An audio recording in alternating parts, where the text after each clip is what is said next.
Good morning. You have been in suspension for 50 days. In compliance with state and federal regulations, all testing candidates in the Aperture Science Extended Relaxation Center must be revived periodically for a mandatory physical and mental wellness exercise. You will hear a buzzer. When you hear the buzzer, look up at the ceiling. Good. You will hear a buzzer. When you hear the buzzer, look down at the floor. Good. This completes the gymnastic portion of your mandatory physical and mental wellness exercise. There is a framed painting on the wall. Please go stand in front of it. This is art. You will hear a buzzer. When you hear the buzzer, stare at the art.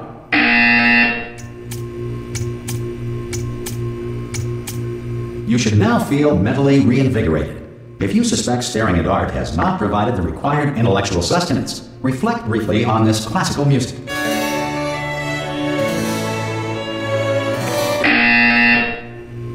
Good. Now please return to your bed. The idea of being stuck forever in a state of stasis that looked like a crappy old motel room had been in our minds for a long time, but we weren't sure exactly how we wanted to rip you out of it. There was some debate over whether the opening sequence happened inside the player's head or not.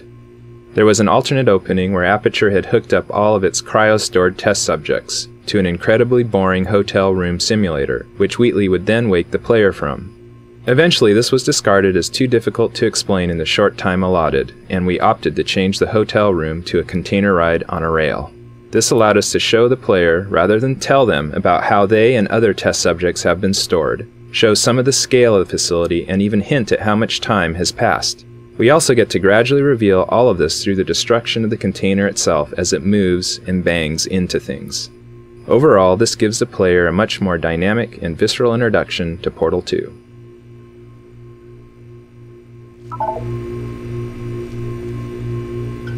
Hi, my name is Gabe Newell, and welcome to Portal 2.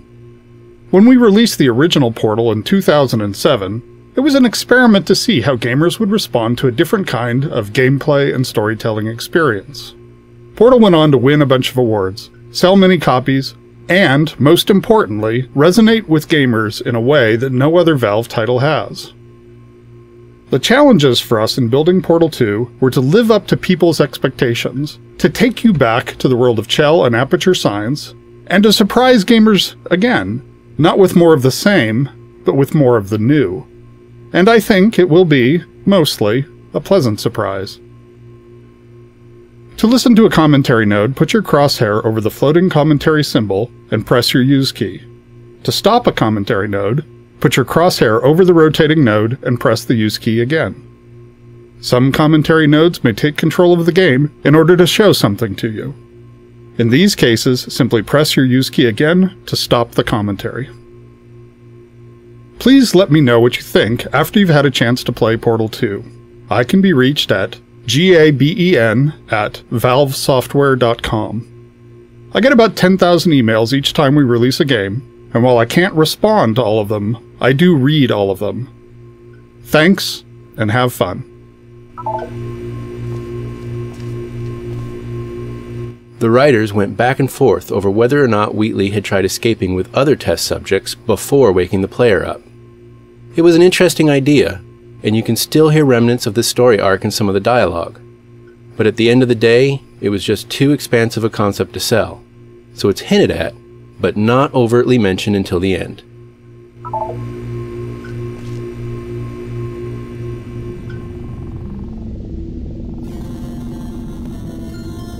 Good morning. You have been in suspension for 9999999. This courtesy call is to inform you that all test subjects should vacate the enrichment center immediately. Any test subject Are you not gonna open the door at this time at any will be time? assumed to have exercised his or her right Hello? to remain in extended No? relaxation for the Are you duration gonna open this of the door? destruction of this 'Cause facility. it's If you have fairly questions urgent. or concerns regarding this policy, or Oh, if you just open the require a door. Spanish language That's too version of aggressive. this message, feel Hello, free to take a friend. complimentary piece Why of not open the stationery from door? the desk drawer in front of you and write us a letter. Could Good be luck. Spanish. Could be Spanish. Hola, amigo. Abre la puerta. Donde está... No, Fine. No, absolutely fine. It's not like I don't have, 10,000 other test subjects begging me to help them escape. It's not like this place is about to explode. Alright, look, okay, I'll be honest. You're the last test subject left, and if you don't help me, we're both gonna die. Alright, I didn't want to say it. There you go. You've dragged it out of me. Alright, dead. Dos muerte. Hello? Hello? Open the door! Ha! Ah! Oh, God. You look good. Looking good, actually. Are you okay? Are you... Don't answer that. I'm absolutely sure you're fine. There's plenty of time for you to recover. Just take it slow. Please prepare for emergency evacuation. Stay calm. Stay calm. Prepare. That's all I'm saying. Prepare. It's all fine. All right? Don't move. I'm going to get us out of here. Oh, you might want to hang on to something. Word of advice. Up to you.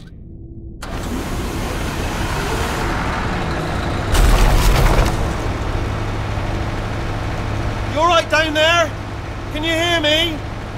Hello?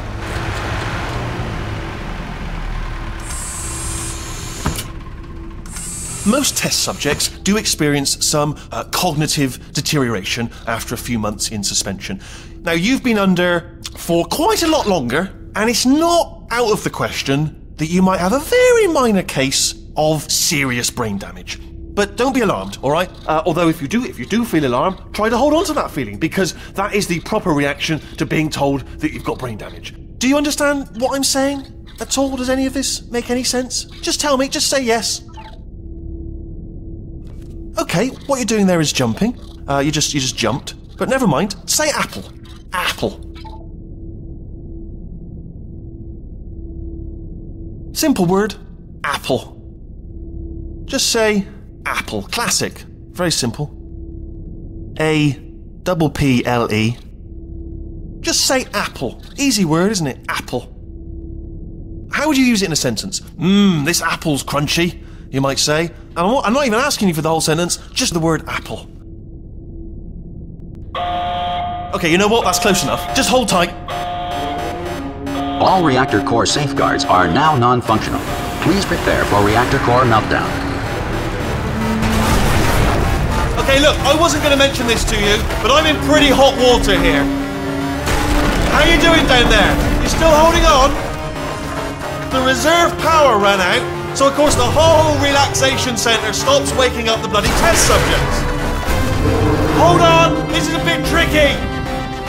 And of course, nobody tells me anything. No, why should you tell me anything? Why should I be kept informed? About the life functions of the 10,000 bloody test subjects I'm supposed to be in charge of. Why? It's close. Can you see? Am I gonna make it through? Have I got enough space? Just gotta get through here. Okay, I just gotta concentrate. And whose fault do you think it's gonna be when the management comes down here and finds 10,000 flipping vegetables? Alright, so now I hit that one. I hit that one.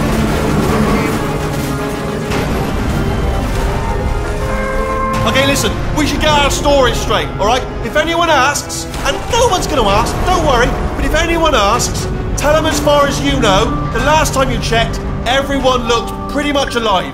Alright? Not dead. Okay, almost there.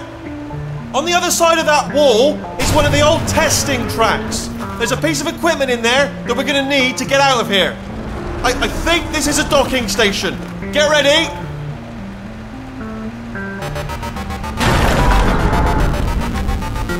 Good news, that is not a docking station. So there's one mystery solved. I'm going to attempt a manual override on this wall. Could get a bit technical. Hold on. Almost there. Remember, you're looking for a gun that makes holes. Not bullet holes, but don't worry, you'll figure it out. Seriously, do hold on this time.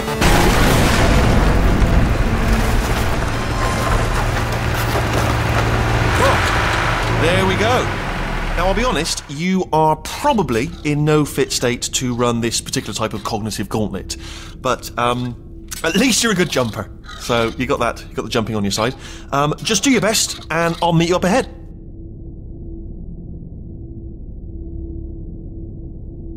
Alright, off you go.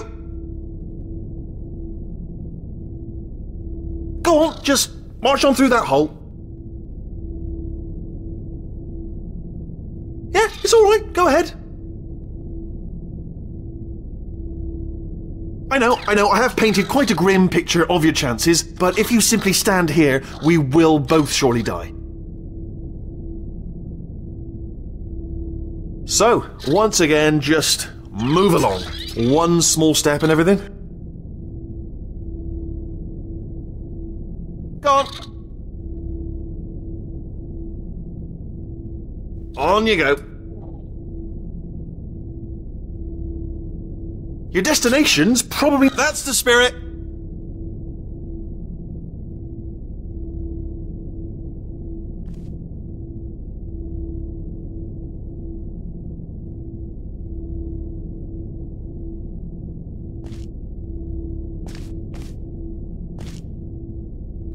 The container ride destruction sequence provided some unique technical challenges. The dynamics you experience are actually computed as two separate but nested simulations. The first is a course-scale simulation designed as a stress element analysis pass. This pass computes the overall gross motion of the container itself and computes the collisions and breakpoints based on path keyframe data and a network of constraints. As the container bumps and crashes along, the constraints start breaking and the room progressively starts to come apart. There are over 300 rigid bodies and 900 constraints in this rig, all individually configured for properties like tensile, friction, and collision response. The core simulation portrayed gross motion that captured the main dynamics of the ride, but not the fine details. The product of the core simulation was then used to deform spline-based surfaces representing the container geometry, which in turn were parents to fine debris anchored as rigid bodies. As the surface deformations increase, anchors are broken and the fine debris rigid bodies are released into the simulation. The fine simulation also includes the interior furniture and the model detailing. The two simulations were then connected using cache data and were driven together by a series of scripts. Due to the computational complexities of having two nested simulations, we had to come up with some solutions to some interesting mathematical problems. One problem was that the nested nature of the simulations resulted in some instability in the fine debris calculations due to floating point computational limits. The solution employed for this was to compute the fine debris on a stage where the root transform of the course simulation was essentially cancelled out and stored for later use. This allowed us to more accurately detect the fine interactions between the debris and the environment. Post-simulation, the root transform position and inertia were reapplied to the details. We solved the problem of trying to compute the player within this highly dynamic environment by putting them in a virtual room that has all the base shapes of the rendered container, but is simply used to compute player navigation. It's hidden somewhere else in the map. The viewpoint of the player is then parented to the course simulation transform, resulting in the final rendered frame. At the end of the ride, the player is teleported into the actual game space. The simulations were iterative, enabling us to sculpt the dynamics in parallel with gameplay design. In the final product there are over 1200 rigid bodies, 900 constraints and 1000 joints. With all the iterations combined, the actual runtime spent computing the simulation was 92.4875 days.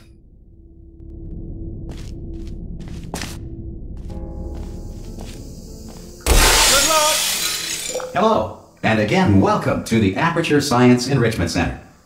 We are currently experiencing technical difficulties due to circumstances of potentially apocalyptic significance beyond our control. However, thanks to emergency testing protocols, testing can continue. These pre-recorded messages will provide instructional and motivational support so that science can still be done, even in the event of environmental, social, economic, or structural collapse. The portal will open, and emergency testing will begin in 3, 2, 1.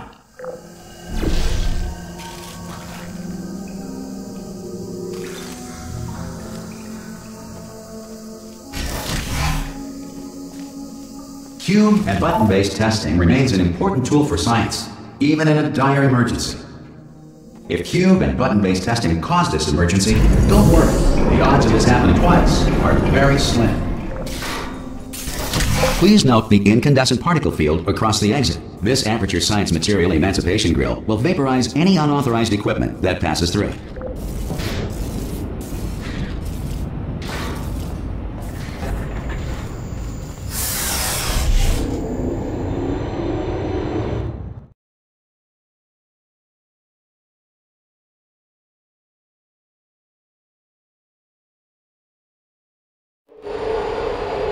If you feel liquid running down your neck, relax, lie on your back, and apply immediate pressure to your temples.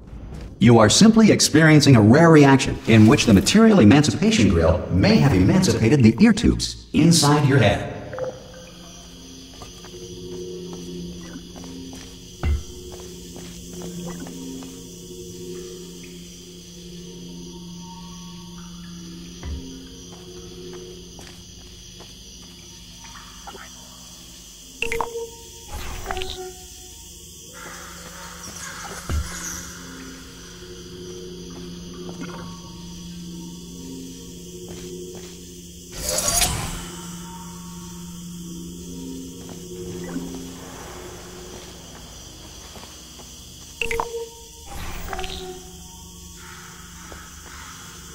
This room is meant to teach players the fundamentals of portals, connecting them to two places in the world. As the blue portal moves around the world, the orange stays rooted. In the original portal, this room had these portals moving by themselves on a timer. This led to most people simply staring through their orange portal, waiting for the blue one to end up in the right place. We felt that altering this to make the players decide where the portals came out was more instructive, and meant that players who already knew how to use portals could solve this puzzle both quickly and with authority.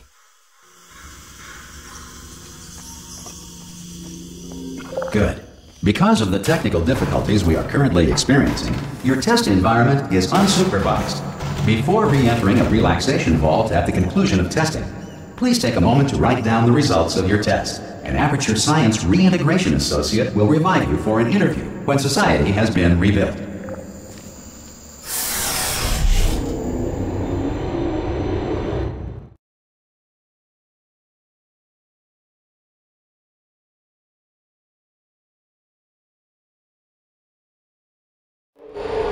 If the Earth is currently governed by a manner of animal king, sentient cloud, or other governing body that either refuses to or is incapable of listening to reason.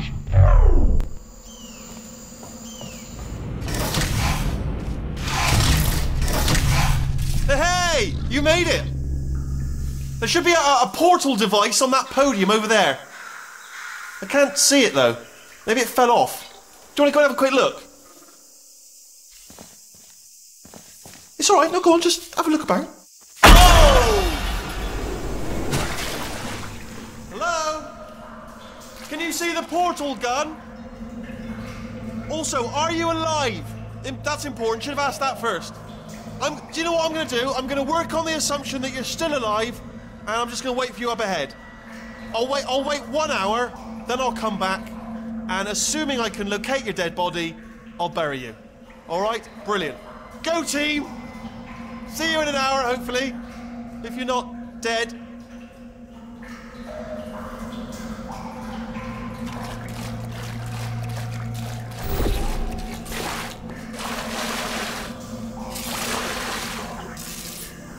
We thought of making a whole new character for Portal 2, but we didn't want to lose the relationship between Gladys and Chill that began in Portal 1. Once we decided to stay with Chill, we wanted to improve her look, updating her leg springs and jumpsuit to have a more functional design. At the same time, we didn't want players to not recognize her, so we kept a lot of the iconic elements like the color orange. She has folded down her jumpsuit to show she has essentially rolled up her sleeves and shed some of the Aperture label. She is awake again to test, but stronger and more determined than ever.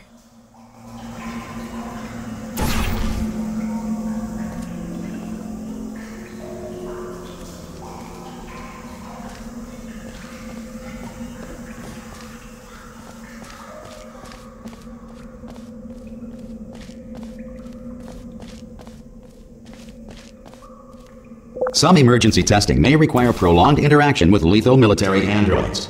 Rest assured that all lethal military androids have been taught to read and provided with one copy of the Laws of Robotics to share. Good. If you feel that a lethal military android has not respected your rights as detailed in the laws of robotics, please note it on your self-reporting form. A future Aperture Science Entitlement Associate will initiate the appropriate grievance filing paperwork.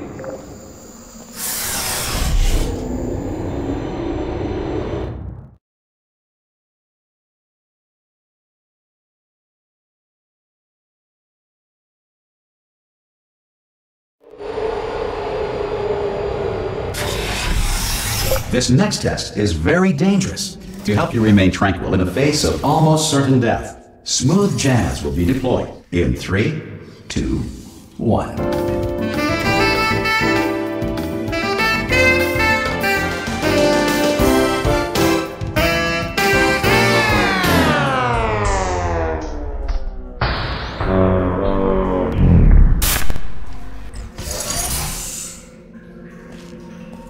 This map was one of the first of the older Portal maps that we beat up and decayed to bind the two games together. The Smooth Jazz joke is probably the oldest one in the game. The team discovered through playtesting that Smooth Jazz was funny to all ages, genders, and cultures.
Great work! Because this message is pre-recorded, any observations related to your performance are speculation on our part. Please disregard any undeserved compliments. Starting out in the ruins of the test chambers from the first Portal was our goal pretty much from day one. We wanted to give players a sense of nostalgia for what they had played, but also make it very clear that things had changed. Not only in a fictional sense, but in a graphical one as well. We needed to bridge the gap between the first game's simpler art assets and the much more complex look of Portal 2.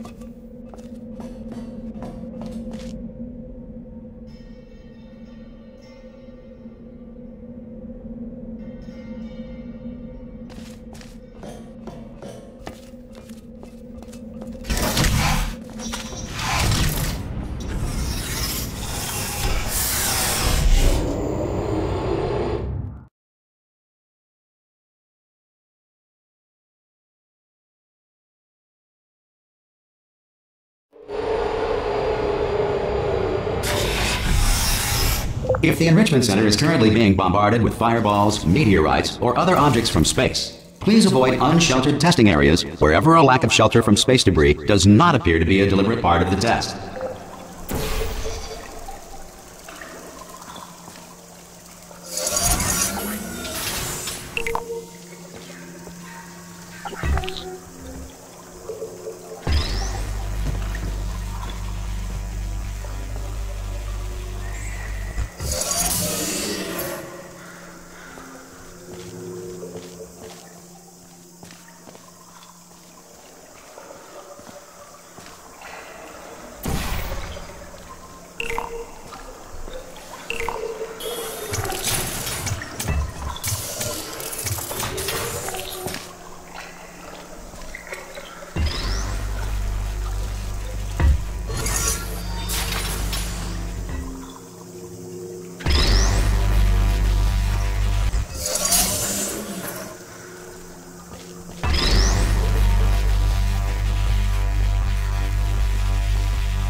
Well done. The Enrichment Center reminds you that although circumstances may appear bleak, you are not alone. All Aperture Science personality constructs will remain functional in apocalyptic, low-power environments of as few as 1.1 volts.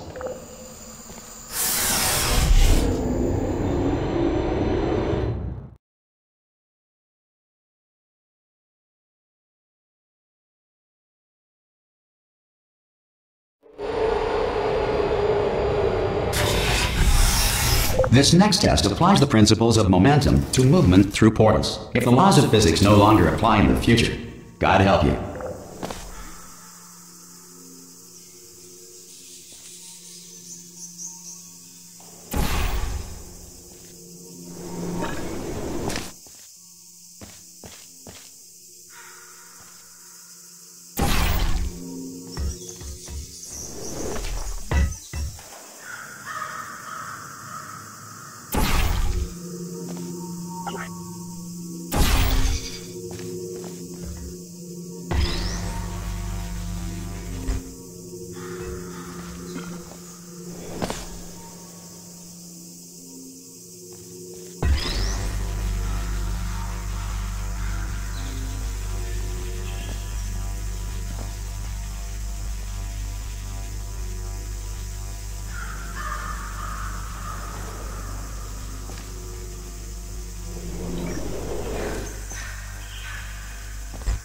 If you are a non-employee who has discovered this facility amid the ruins of civilization, welcome. And remember, testing is the future, and the future starts with you. Much of the fun in Portal is based on the joy of the aha moment when you learn something new. The game needs a very specific pacing to ensure these moments. If things are too easy, then you're robbed of that moment since it feels like you didn't accomplish anything. If it's too hard, then players feel stupid instead of smart when they finally realize that one small part of the puzzle that they were missing. Unfortunately, trying to create that delicate balance leads to a lot of shuffling of levels and a lot of revisions and tweaks to existing levels. When we started the project, making any big structural change in a level, or the order of levels, would lead to hours or even days of busy work, trying to reconnect things and make sure they lined up again. If we ever wanted to ship something the size of Portal, with the finely tuned balance we desired, then we needed a way to be able to make the big changes to the layout of the game, without paying the cost of making everything line up again. We needed a way to bend space. We needed to think with portals. Using portals to connect different areas in the world, we could make any type of impossible space work out. You could look through a hallway into the next room, but the hallway might be on the other side of the map, and the room you were looking into might be in a completely different orientation. We could seamlessly insert an elevator, a huge expansive vista, a room that was bigger on the inside than the outside, or even create an infinite fall by connecting a shaft back into itself. Soon every connection between any space was a portal. We could even switch them on the fly. Even a simple door worked like the cartoons, just a facade painted on a wall that seamlessly opened somewhere else entirely. Once the game settled down, we were able to finalize our path and remove all the world portals. There's only one impossible space left in the whole game. See if we can figure out where it is.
Good work getting this far, future starter. That said, if you are simple-minded, old, or irradiated in such a way that the future should not start with you, please return to your primitive tribe and send back someone better qualified for testing.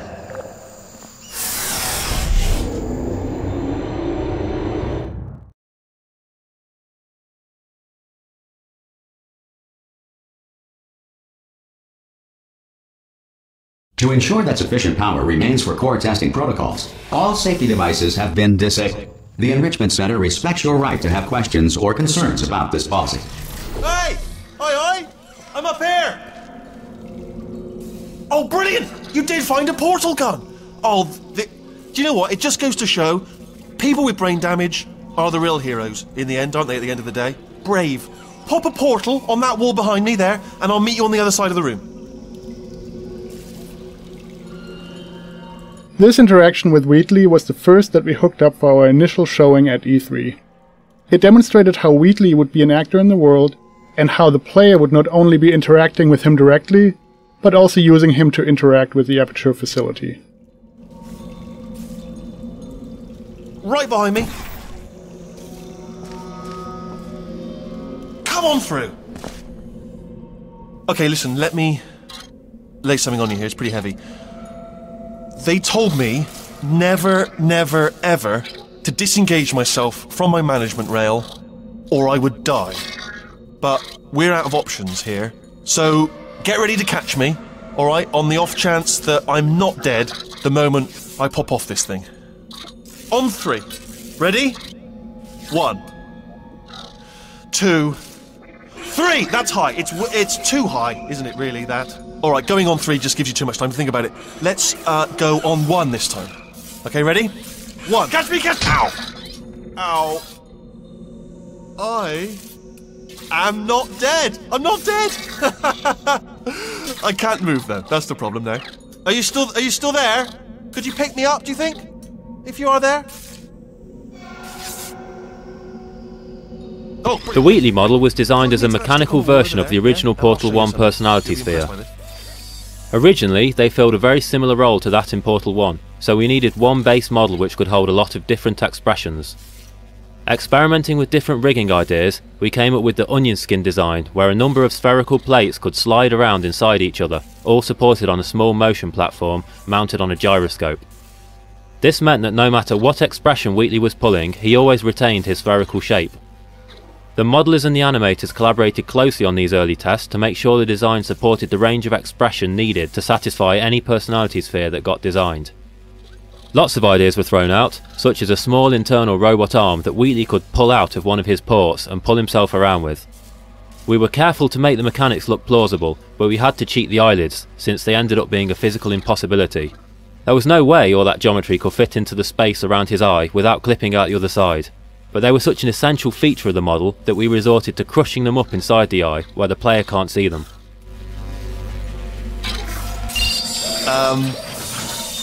Yeah, I can't do it if you're watching. Seriously, I'm not joking. Could you just turn around for a second?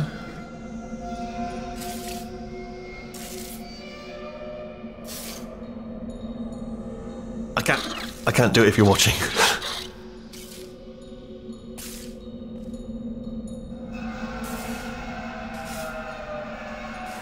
I can't do it if you're watching. If you just turn around.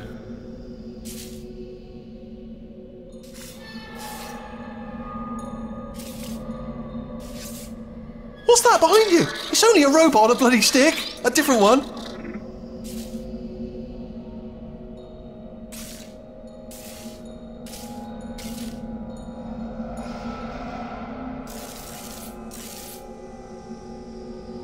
All right. Can't do it if you're leering at me. It's creepy.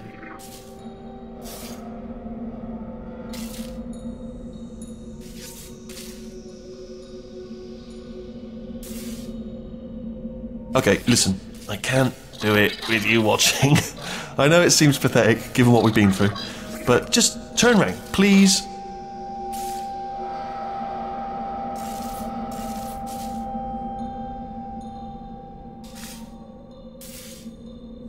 I can't do it if you're watching.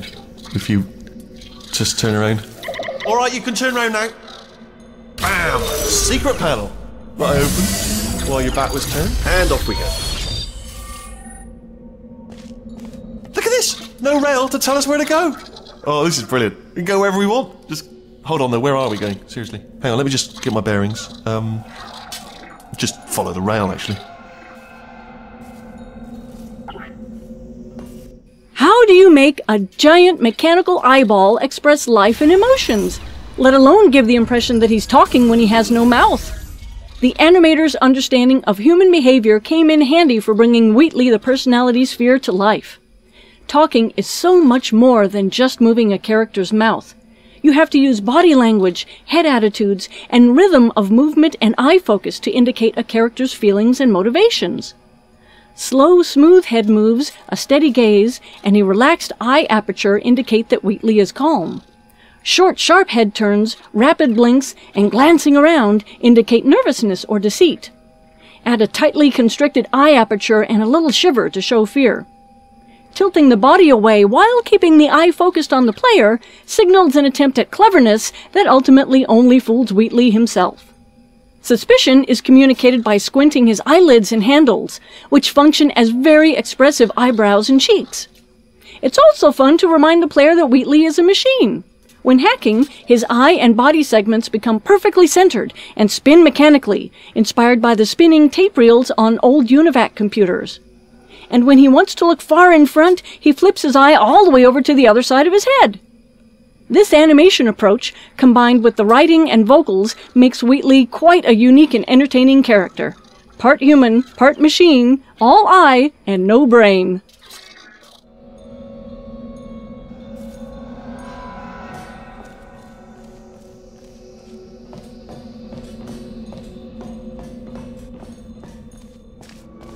Oh no. Yes, hello, no, we're not stopping. Don't make eye contact, whatever you do. No, thanks, we're good. Appreciate it. Keep moving, keep moving.